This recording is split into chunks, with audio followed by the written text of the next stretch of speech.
What's up, everybody? Welcome to the Mike Dolce Knows channel and the Dolce Diet channel. We're streaming on both channels because we can. Why not? So catch us anywhere. We appreciate you guys being here. Subscribe if you haven't for this type of content, which will be awesome. Today, I'm talking about how to regulate your training intensity properly to make gains.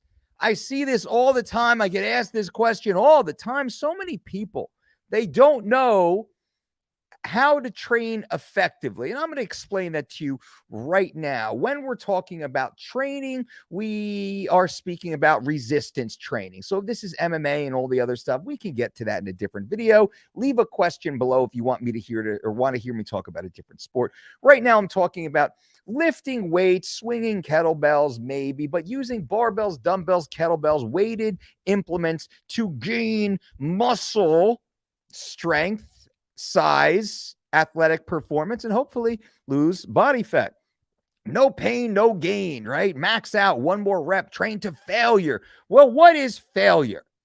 Failure is a term that nobody can agree on because there is total muscular failure, there is technical failure, there is mental failure, there is cardiorespiratory failure before muscular contractile tissue failure. There's a lot of different ways to say failure. With you in the gym training on a 10 repetition set, each rep that you do should become a little more proficient as far as the technical execution of that repetition. Hopefully, each repetition, as some fibers fatigue, new fibers will be recruited, and you can start recruiting more and more muscular fibers for that 10 rep set. So let's say rep 1, you recruit 60% of the fibers, and rep 2, 63%, and rep 3, 65%, and rep 4, 74%, and rep. As we continue on, we will have recruited as many of these fibers as possible. So the goal is over that 10 rep set to have recruited every single one of these fibers maximally without damaging them. That is a fine line. So when, again, I discuss training to failure, context matters. So you in the gym, picture this. You have one main core exercise. I'm going to tell you how to build your whole workout program right now. So just give me like 2 more minutes here. You go to the gym. You know what you're going to do. It's an upper body push day, or it's a lower body. We'll say a squat day. It's a lower body day. You're going to squat on that day. And when we squat, we're going to barbell back squat. Simple, easy enough. Guys and girls do it. Young and old should be able to do it with relative loads to your experience and health history. Now, you start with a warm-up, a dynamic warm-up, which could be walking and slight stretching and active mobility and stretching. I'll do another video on that. Brian, you know you've been asking me for a while to do my active warm-up routine. We'll shoot a video on that for you guys. But you go through a little active warm-up, which means your body's now warm. You're already warm. You're, a little hot under the collar. You should be perspiring. And now it's time to start warming up at the squat rack. Now, I would typically, very briefly, I feel like I have to say this now, I would typically do some body weight squats, holding onto the squat rack, getting down to like distance and seeing how it feels down there. I do a few repetitions and shake things out, go for a little walk, do a couple more, make sure everything's working properly. More kind of like stand in my squat stance now, pretending the barbell's on my back and going through the full range of motion, making sure everything is stretching and contracting properly. There's no impingements, limitations, no pains, no dysfunction. I'm aware of that. Warming things up, if you will. That feels good. Then it's the bar. Now, I might do the bar, throw 25s or 45s relative to your skill set. That's just getting used to the bar on your back and getting your balance and things like that. Some people don't think like that. They just have 4 sets of 10 repetitions on the squats. They walk in the gym. They might walk on the treadmill for 5 or 10 minutes if their trainer tells them to. Then they'll go to the squat rack. And they'll put on like just the bar, then they'll do like a 10-pound plate, then 2 10-pounds, and 3 10-pounds, and 4 10-pounds, and they're done, and they walk out. Well, that's one way to do it. That's very, entry-level novice. That's fine, scaling over time. But as we continue on, we must start pushing to higher levels of our ability. Once we get through all the warm-ups, which I said I was compelled to talk about once we're through the warm-ups, now we have 4 working sets in front of us. The first 2 working sets are dress rehearsal for the last 2.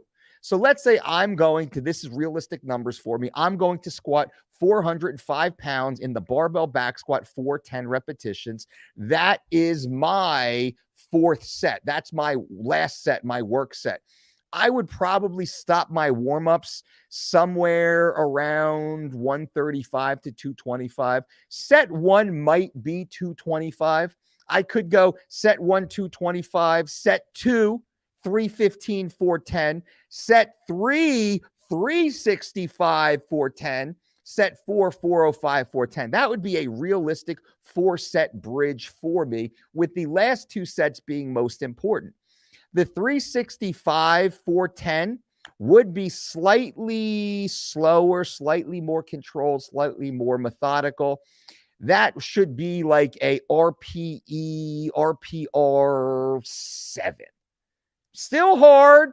I'm still getting work. I'm still fatiguing these muscle fibers. And on the last set, 405 for 10, that should be like an RPE 9 plus.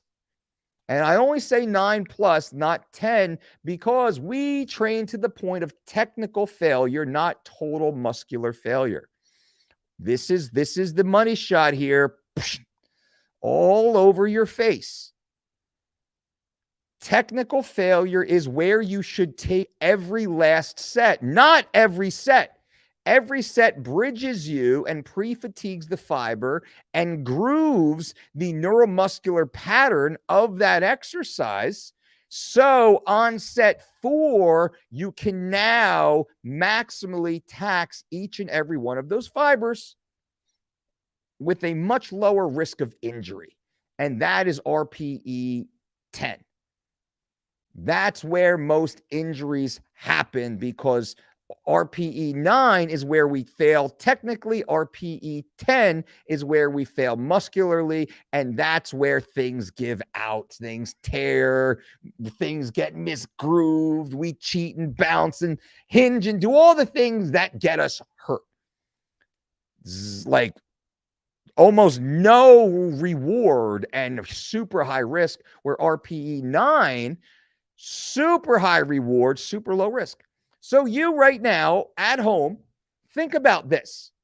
Train to technical failure every set, those bridge sets before that last set's the one that matters. And the last 2 reps of that last set are the most important 2 reps of the entire workout. You must manhandle those fucking reps.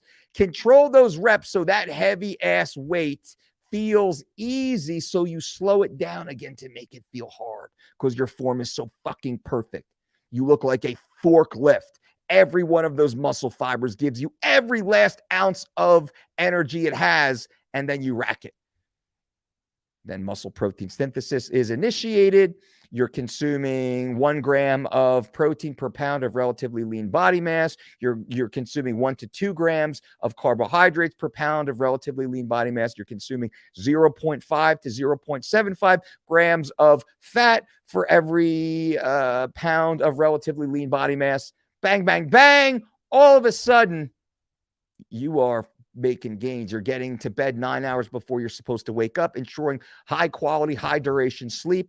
You are optimally hydrated, drinking 4+ liters per day relative to perspiration, respiration, urination, defecation. You're aware of that, right? And game on, baby. So that's it. Short video today. I appreciate you guys. Any questions, leave them below. Also, I almost forgot. Click the link below to learn more about my inner circle. Guys, you are personally invited for free to join my inner circle. We just released this brand new software. I am so freaking excited about it. Check this out.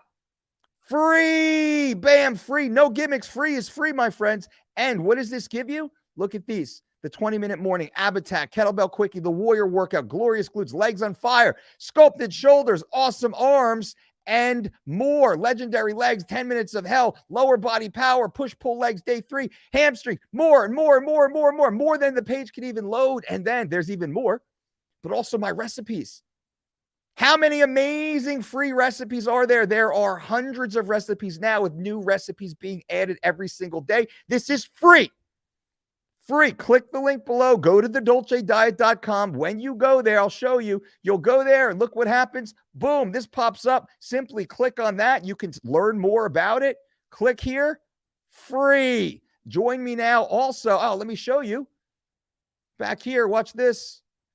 As we scroll down, even more importantly, bam! Look at this loudmouth. Look at that scraggly beard. Members already there. Members already signed up. We haven't even launched this really yet. Those are the hardcores. You guys are hardcore. Broadcast messages every single day, which is basically like Instagram Reels, TikTok videos, like Instagram Lives, these videos right now, every single day, I'm dropping broadcasts on inside the inner circle for all of the members inside the inner circle. These broadcasts will be unedited, uncensored. I don't have to worry about censorship anymore because I own the damn software on our own platform, and it is for you and I to engage directly. I want to hear your voice. I want to see your face. I want you guys to talk to me. And inside this platform now, you can respond to my messages with your own messages, video questions, video comments, all here inside. Does it play? Let me see. I got to sign up. It's on my other, it's on my phone. Point is, click the link below, learn more about it. Do it or don't. It is up to you, but it is totally free. It is totally awesome. It is totally value driven. I am building my inner circle. So I have amazing savages, men and women who are all swimming in the same direction, trying to conquer fucking goals together. That's what the inner circle is about. So thank you guys, of course, for being here. And until next time, boom.